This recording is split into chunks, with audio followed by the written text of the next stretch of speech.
Hello everybody, it's Julia here from the Highly Sensitive Tarot, and I'm here today with video 2 out of 3 videos showing you my Oracle deck collection. I think I have around about 30 decks, so I've been showing around about 10 decks. What have I got today? 1, 2, 3, 4, 5, 6. I've got 9 today to show you. So anyway, we'll get on. So the first deck that I've got to show you is Kim Krantz Wild Unknown Archetype deck. Now I've got 3 archetype decks to show you actually, and if you went back in my playlists quite a long way, I think maybe even a year or 2 ago, you'll see that I did a comparisons video, I think, of all 3 of these archetype decks. But anyway, I love them. I absolutely love all of them. I particularly love this little round box that this deck comes in. I love the book. I love everything that Kim Krantz has written in her book about these cards. They're not the most intuitive cards to read without the guidebook, I don't think.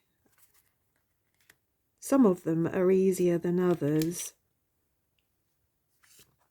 but I think the guidebook just adds so much to this deck, really, to be honest. So much. It's a fantastic deck. If you've not seen this or not used it yourself, I would highly recommend it.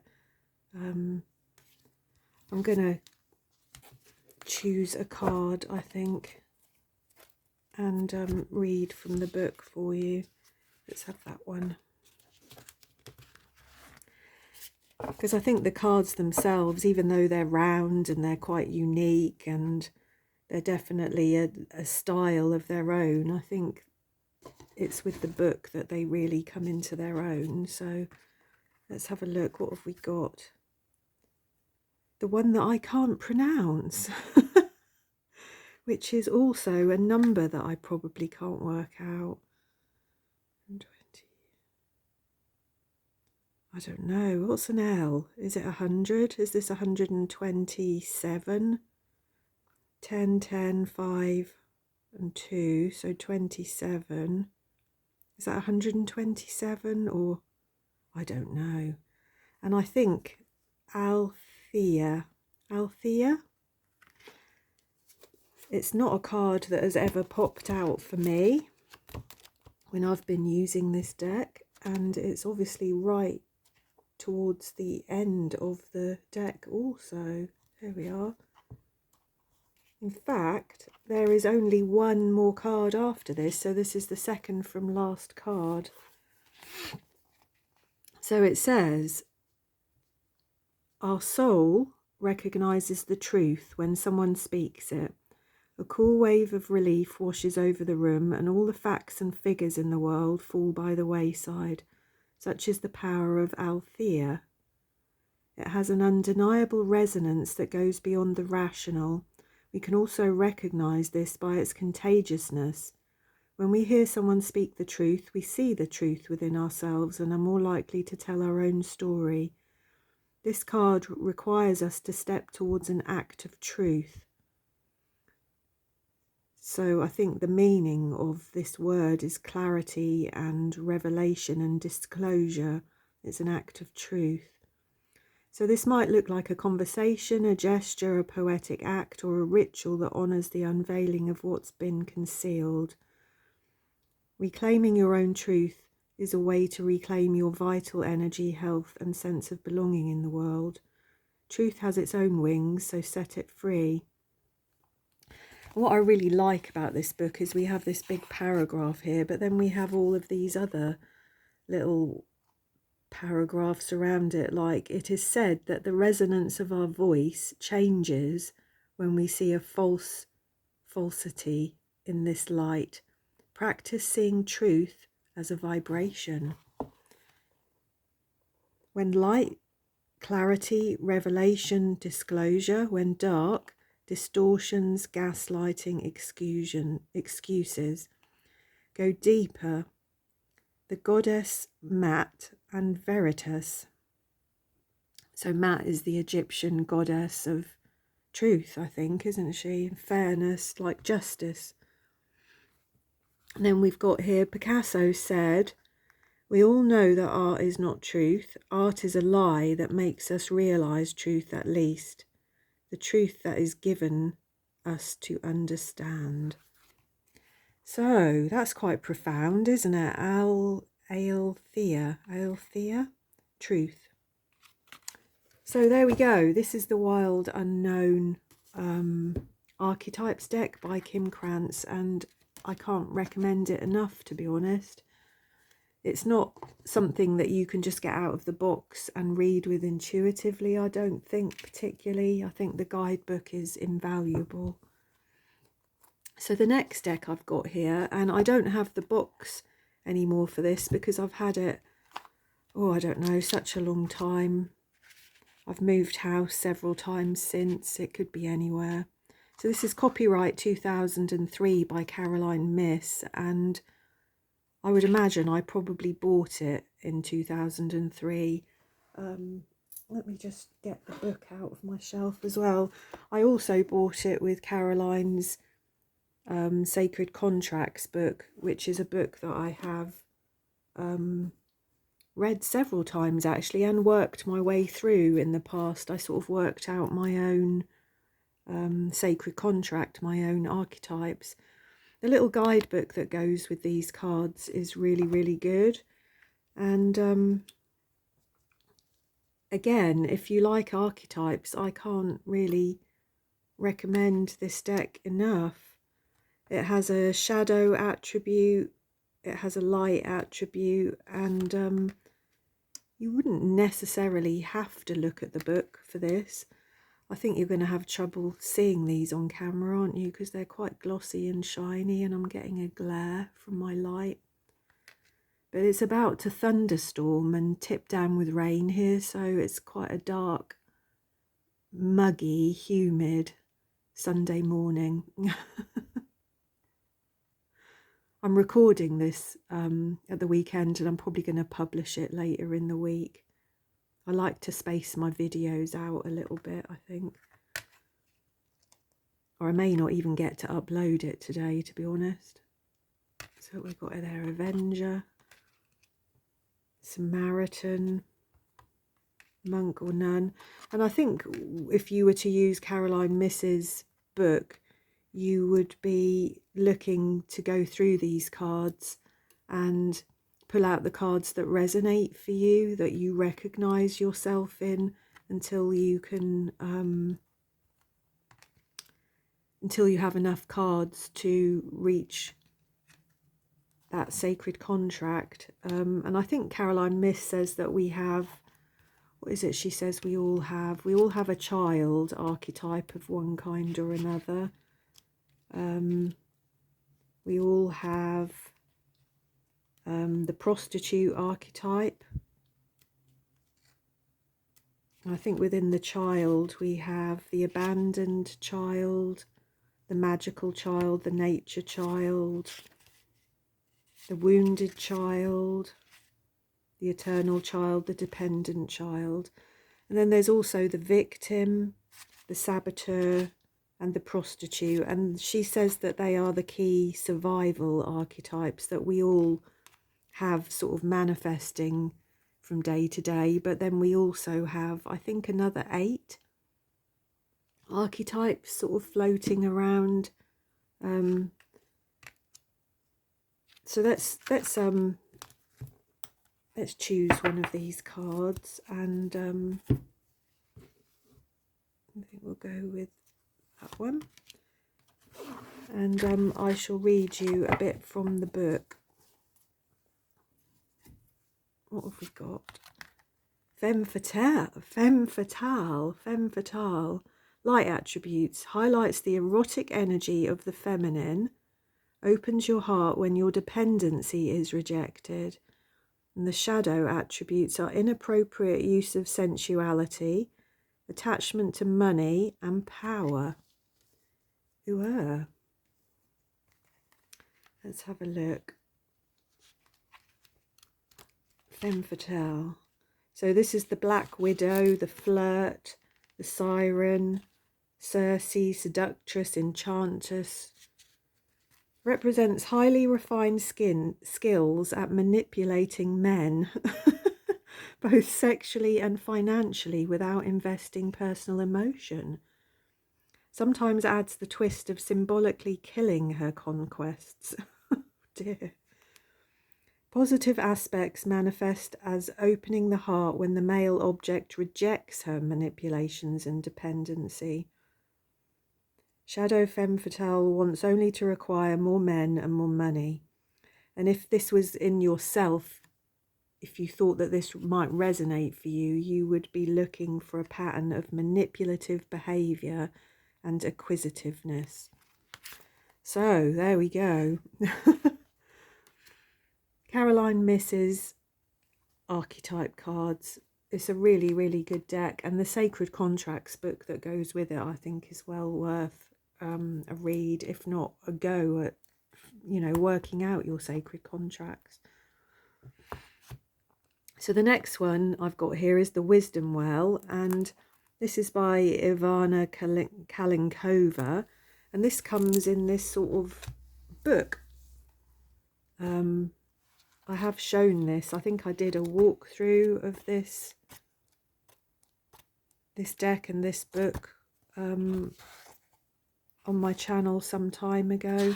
So this is all based on Carl Jung's principles of archetypal patterns, of the collective unconscious. It's a fantastic book, actually. And again, this is a little deck that you probably wouldn't do very well without the book. Oh, they're all stuck in there. There we go. Let's take that off there for the moment.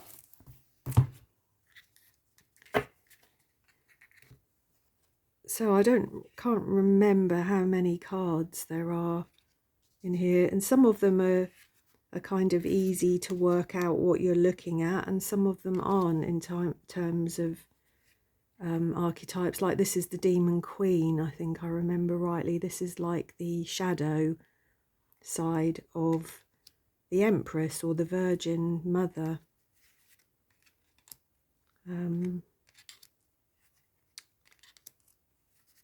I can't really remember, to be honest, the names of these archetypes. They're all given slightly different names than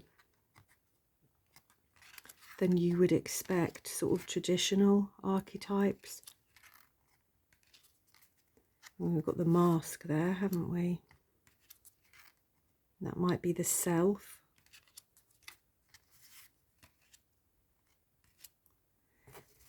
Let's choose one and have a read from the book. I think that one.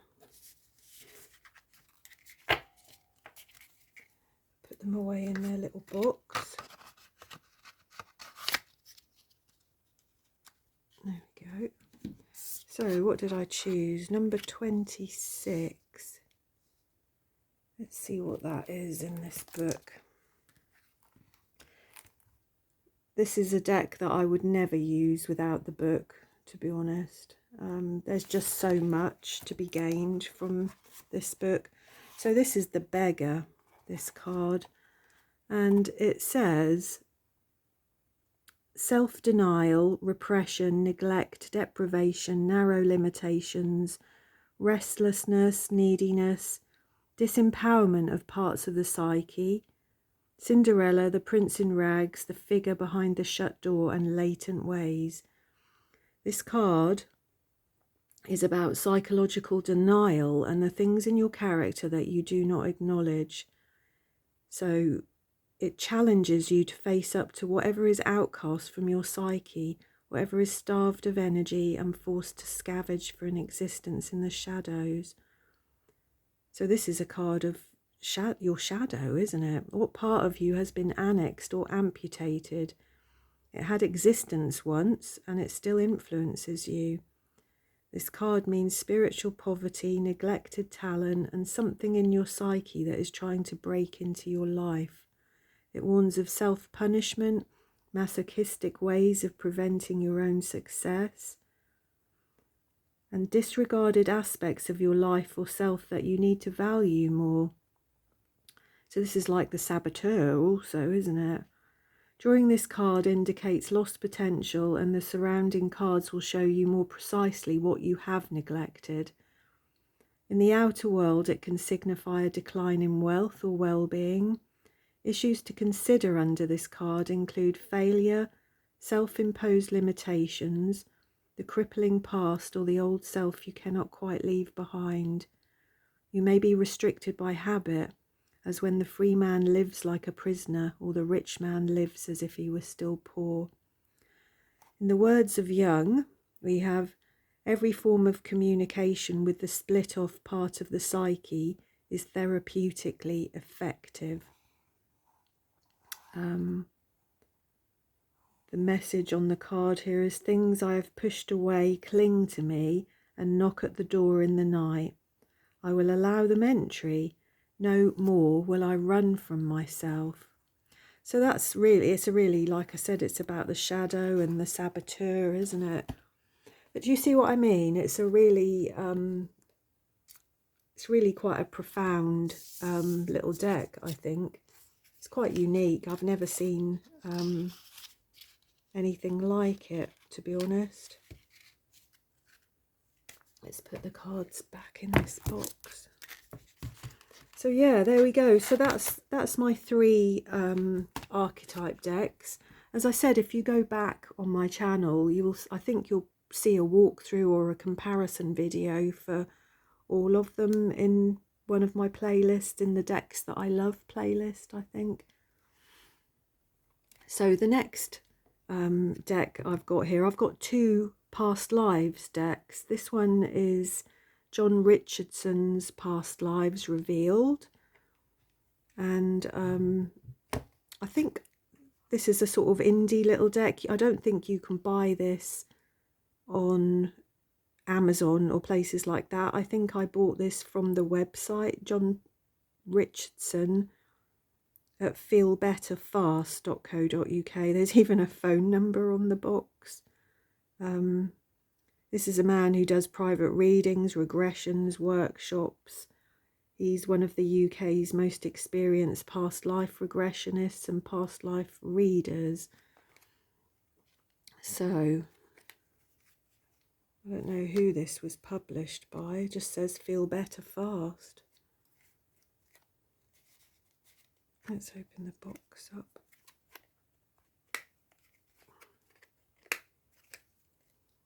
How can I not get in there? The cards are stuck on the top. Come on. There we go.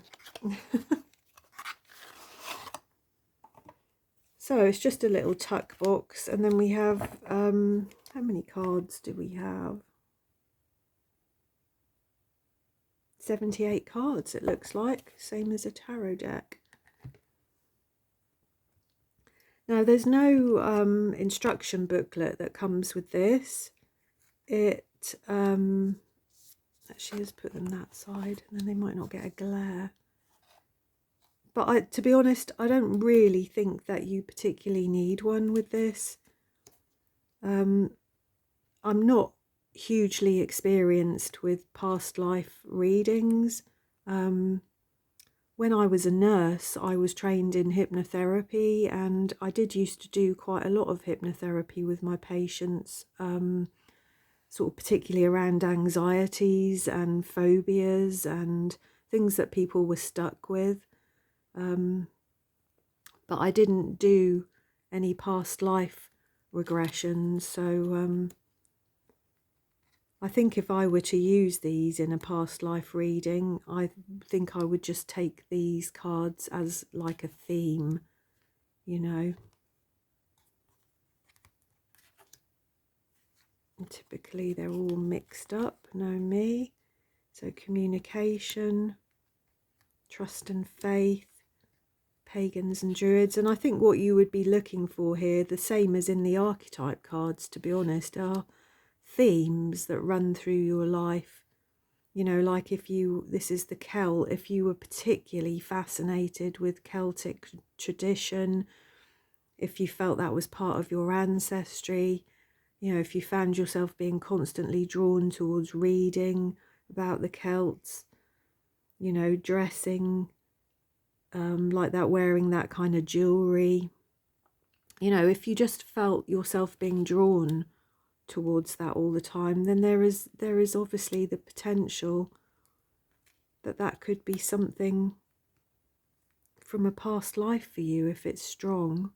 The orphan, you know, if we're talking about themes and patterns of behaviour of feeling abandoned and neglected and alone, perhaps you were orphaned. I think we have all lived so many past lives over and over again. I'm sure that we've probably been all of these people at one time or another.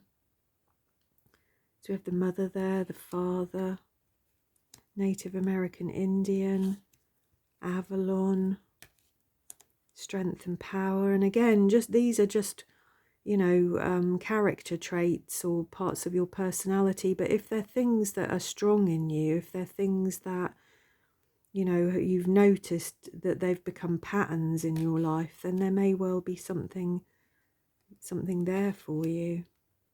The farmer, apocalypse, the soul's path, authors and scribes, servants and slaves, Solo, the lone wolf. So there we go. That's John Richardson's Past Lives Revealed. It's something I'd like to do a bit more of, actually, is some past life readings, but I think I've just sort of been lacking the confidence to do it, really.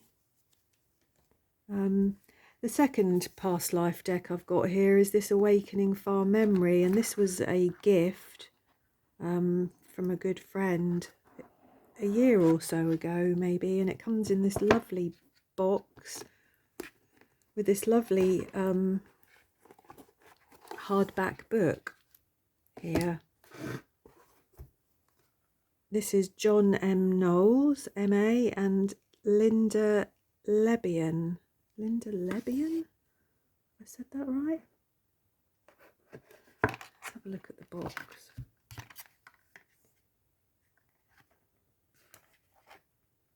Yeah, I think so.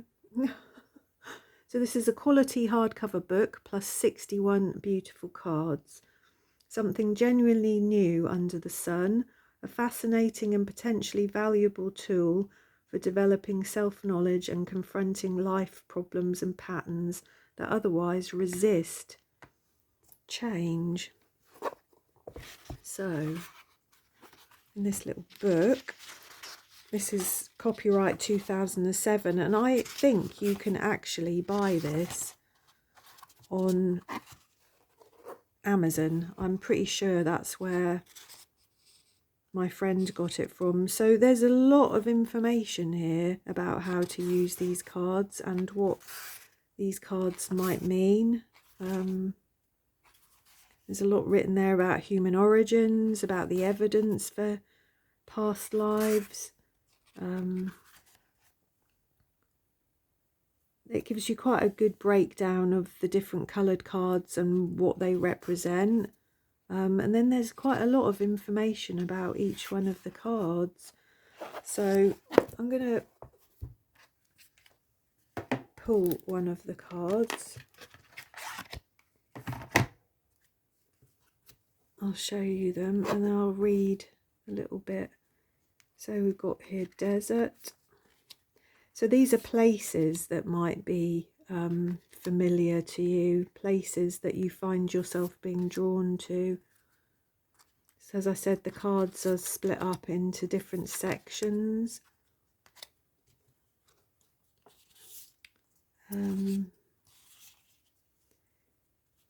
greed, generosity, betrayal, fear, peaceful, water, fire, war, suicide, attack, blimey. I've not looked at these cards in quite a long time. Disease, that's nice, isn't it? Catastrophe, starvation, but these are all things that people will have been subjected to, I think, at different times and different lives. Let's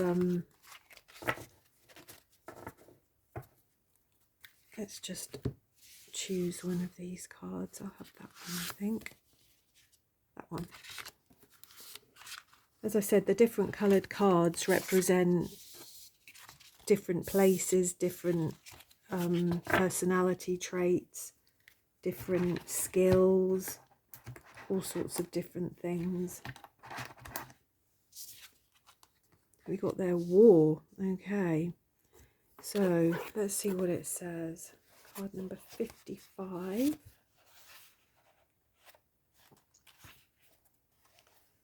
So, the primary activity of the human species appears to be tribal warfare. At least 100 million humans were slaughtered in the course of wars in the 20th century alone. Throughout history, from the earliest proto-historic and prehistoric periods, people have been killing people for what they believe to be gain. Most people, the vast majority, are immured in the false belief that as individuals they are forever separate from and independent of both an outside world and the universal consciousness in which they live and move and have their being. You have certainly vicariously experienced the worst horrors of warfare on many, many occasions throughout your reincarnational history.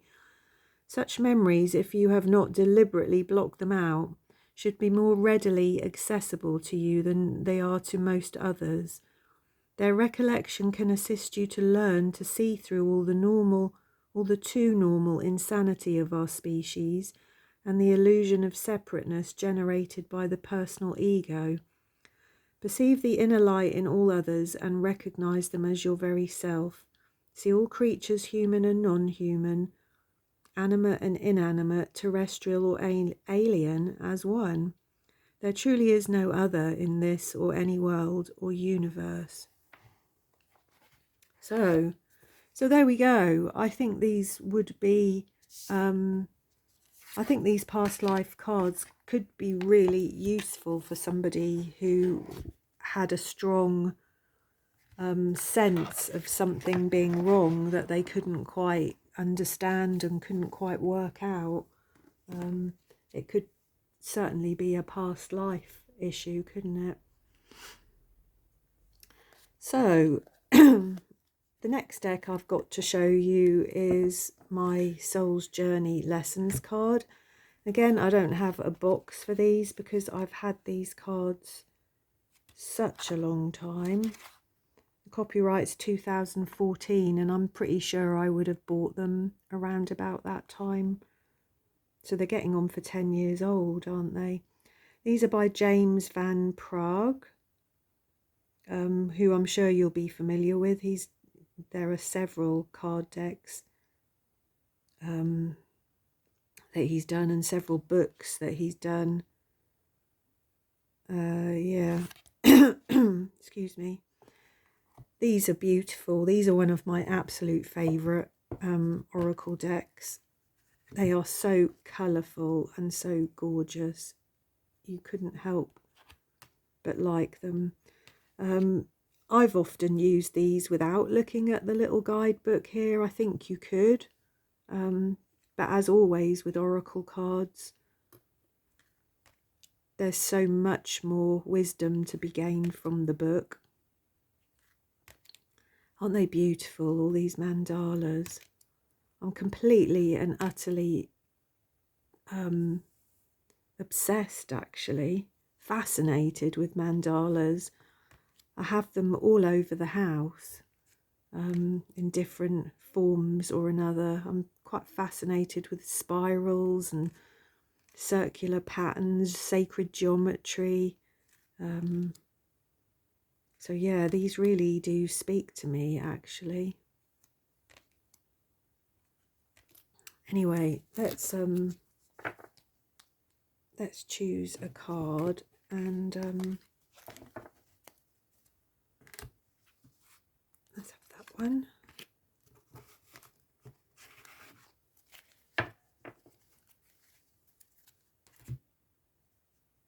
Let's choose a card. So what have we got? Failure. Oh dear.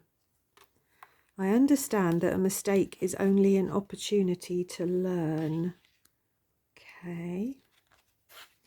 Life on Earth is full of experiences. It is our human brain that views outcomes as good or bad. The soul simply views them as chances to grow. Learn to see the big picture of life instead of the minute. Failure to accomplish a task is merely the opportunity to evolve, and the negative connotation of the word failure can prevent you from trying again. I think this is a really difficult thing for lots of us, isn't it? We've all grown up, you know, as somewhat of a perfectionist, feeling like failure could be the end of the world sometimes, especially in our parents' eyes. You must come to the realization that there is no judgment involved with your soul's lessons. Realize that what you view as a failure is just your soul telling you that there is another path. Embrace the maxim, when one door closes, another one opens. It is time for you to stop any negative emotional investment you have in the outcome. Revel in the knowingness that everything will reveal itself when it is meant to, no matter. Be true to your dream and the creative process. So this is about letting life unfold, not fearing failure, letting life unfold. So as you can see, they're beautiful, beautiful messages. It's a lovely deck. One of my absolute favourites. This deck you may have seen recently me talk about. This is the Citadel, a fantasy oracle deck by Fez Inkwright, and it comes in this absolutely fantastic little box. This is by Liminal 11. It's an archetype oracle deck that is steeped in the magic of fantasy literature and tabletop gaming. I've always been quite interested in the whole sort of Dungeons and Dragons and that kind of thing, and I did play for a very brief time when I lived in London. Many years ago. I was a children's nanny working in London, and I did sort of get with a little group of people, and we did play for a while, but you know, I can't for the life of me remember. So there's a little guidebook, and these are the cards, and they are beautiful. I don't think they'll really show up all the lovely coppery coloured gilding on these cards. They are beautiful, and they have a message, just a couple of words in its light and in its shadow on each card as well. So you could, to a degree, use these cards without the guidebook. I think there is kind of enough here to get your intuition moving, to get your thought processes and your feelings. But as always with oracle decks, the guidebooks are fantastic. Sorry about that, I'm shaking the camera, aren't I? I realise time is getting on as well, 34 minutes. Dear. I've got this one to show you and two more. So let's just choose a card. So what have we got here? The Merchant. Self-worth and trade. Let's have a look.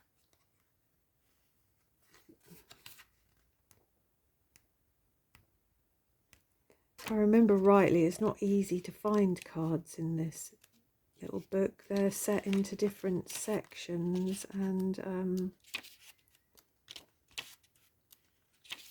oh dear. Where you would expect them to be, they're not.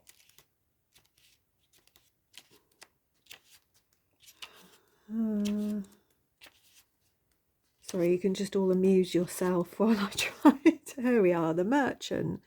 Hooray.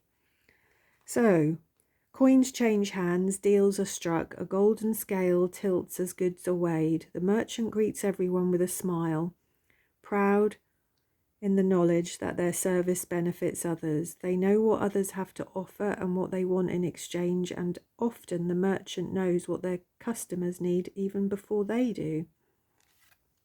I should have included this with the other archetype decks, shouldn't I? I suppose this is just new to me, and I've not used it a great deal like the other decks, so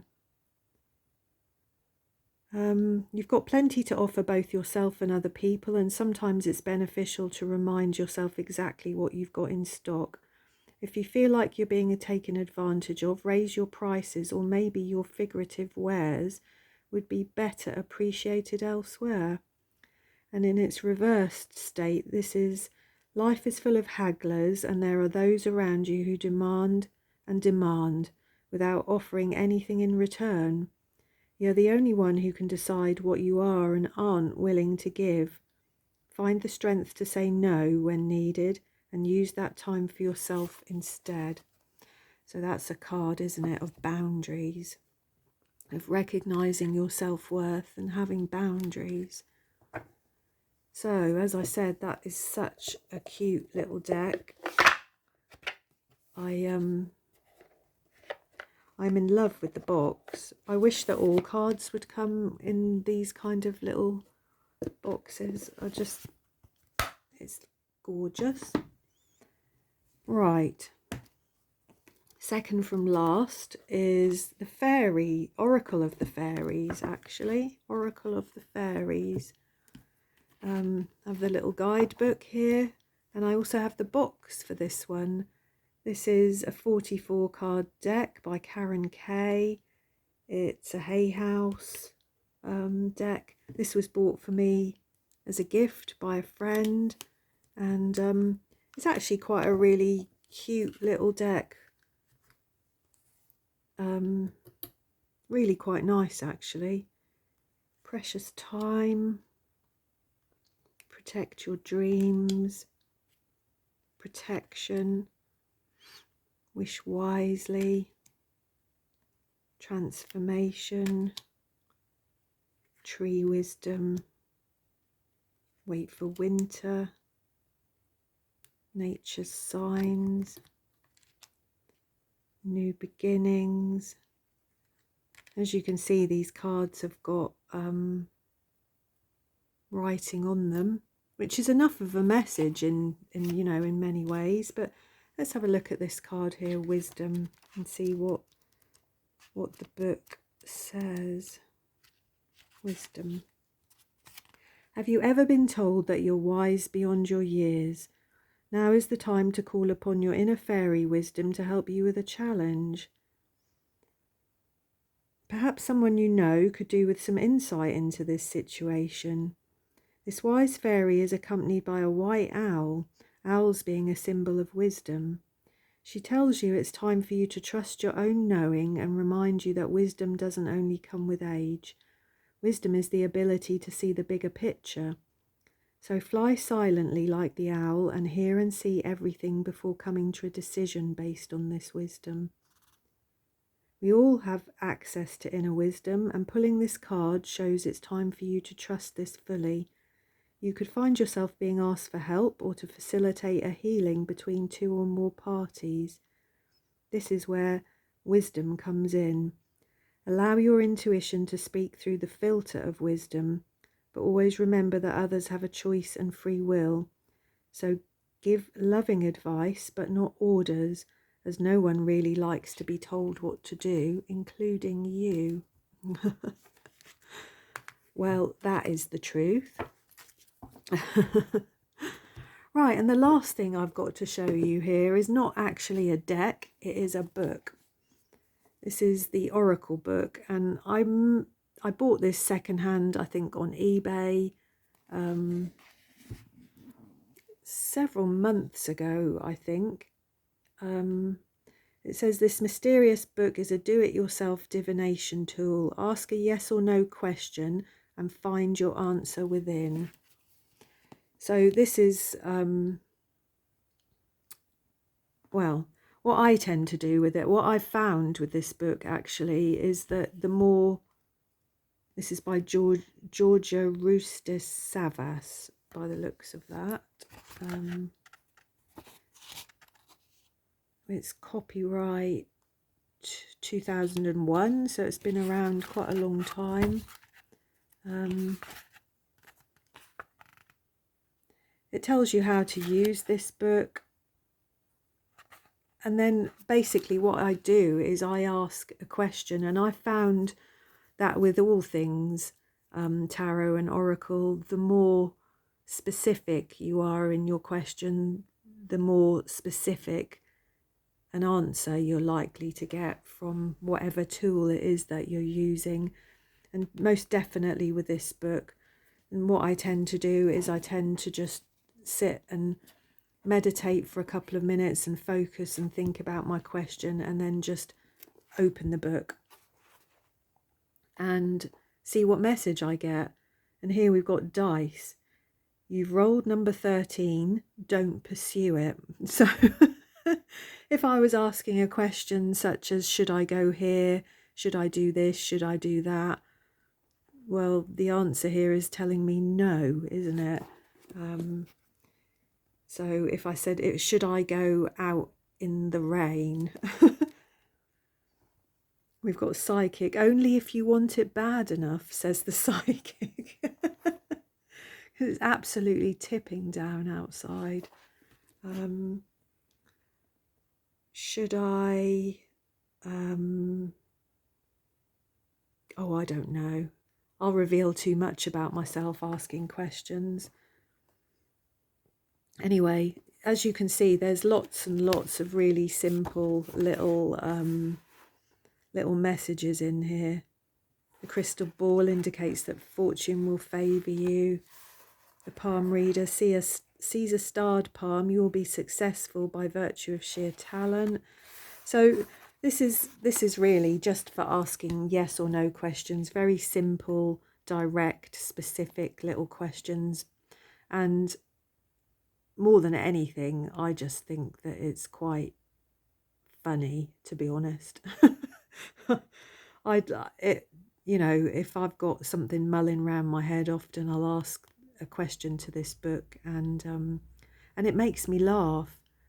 It doesn't always give the most fantastic advice, but it makes me laugh, and that's something, isn't it? So there we go. I hope you enjoyed seeing my oracle decks. Please do say hello in the comments.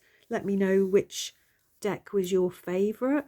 And I'll be back in a week or two with the third and final part of this look at my oracle decks. I think I've got maybe another 10 or 11 to show you. So that will be in one more video. So I hope you're all well, and thanks for watching, and I look forward to seeing you again soon. Thank you.